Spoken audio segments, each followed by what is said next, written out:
Welcome to DJ Aisha, The Passion Crime Story. Si Gina Lima ay isang Filipinang modelo at aktres na namatay noong ika-15 ng Nobyembre taong 2025, sa edad na 23.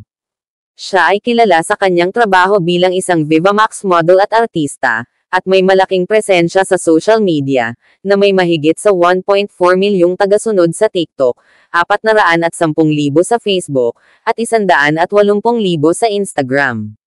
Si Gina ay ipinanganak sa Bayugan, Agusan del Sur, at lumipat sa Quezon City upang ituloy ang kanyang karera.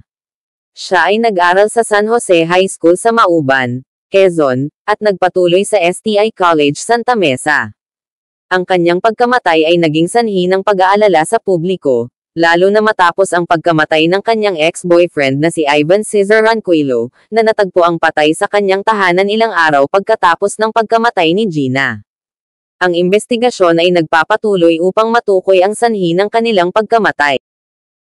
Natagpo ang walang buhay sa apartment ng kanyang ex-boyfriend na si Ivan Cesar Ranquillo noong ika-16 ng Nobyembre taong 2025. Akin ang mga detalye. Si Gina ay isang kilalang personalidad sa social media, na may mahigit 423,000 followers sa Facebook at 182,000 sa Instagram. Akin ang mga haka-haka na may posibleng foul play sa pagkamatay ni Gina, ngunit ang mga awtoridad ay hindi pa nakakapagpatunay ng anumang ebidensya. Si Ivan, na unang nagulat sa pagkamatay ni Gina, ay natagpo ang patay din makalipas ang 3 araw, na may mga haka-haka na posibleng nagpakamatay. Ang investigasyon ay patuloy, na may mga awtoridad na nagsasagawa ng autopsy at nag-iimbestiga sa mga posibleng dahilan ng pagkamatay ni Gina. Ang pagkamatay ni Gina ay nagdulot ng malawakang pagluluksa sa social media, na may maraming mga tagahanga at kaibigan na nag-aalok ng kanilang pakikiramay at suporta sa kanyang pamilya.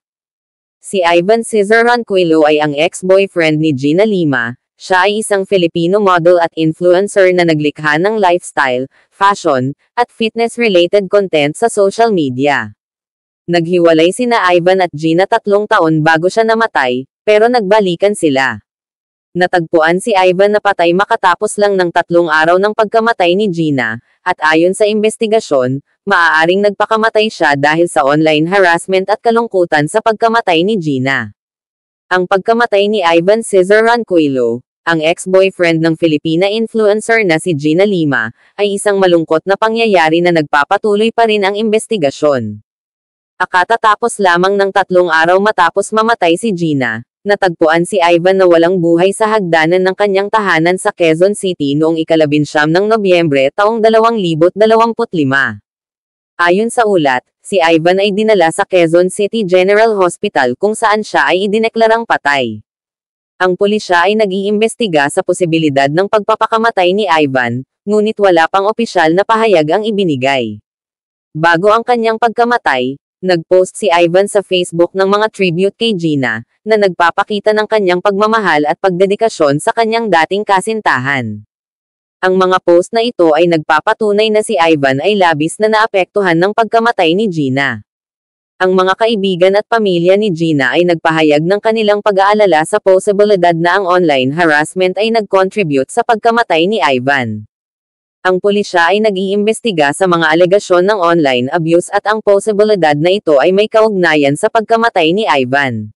Mahirap, ang mga dahilan ng pagkamatay nila ay hindi pa tiyak, ngunit may mga hinala na may kaugnayan sa kanilang relasyon. Ang pamilya ni Gina ay humihingi ng katarungan, at ang mga awtoridad ay patuloy na nag-iimbestiga sa kaso. Kung ikaw ay nakakaranas ng mga problema sa relasyon o may mga kaibigan na nasa ganitong sitwasyon, mahalaga na maghanap ng tulong sa mga propesyonal o sa mga taong pinagkakatiwalaan. Ang buhay ay mahalaga, at dapat nating pahalagahan ito. Mga paalala: kung ikaw ay nasa isang mapanganib na relasyon, humingi ng tulong sa mga awtoridad o sa mga organisasyon na tumutulong sa mga biktima ng karahasan. Ang pag-usap sa mga propesyonal o sa mga taong pinagkakatiwalaan ay makakatulong sa iyo na malutas ang mga problema. Ang buhay ay mahalaga, at dapat nating pahalagahan ito. Naway makahanap ng kapayapaan ang mga pamilya at kaibigan ni Gina at Ivan. Ang buhay ay mahalaga, pag-ingatan ito at paalagaan. Maraming salamat sa inyong panonood. At wag din kalimutan mag-subscribe at mag-like, share at comment, at pindutin din ang notification bell para ma-notify kayo sa mga bagong upload natin.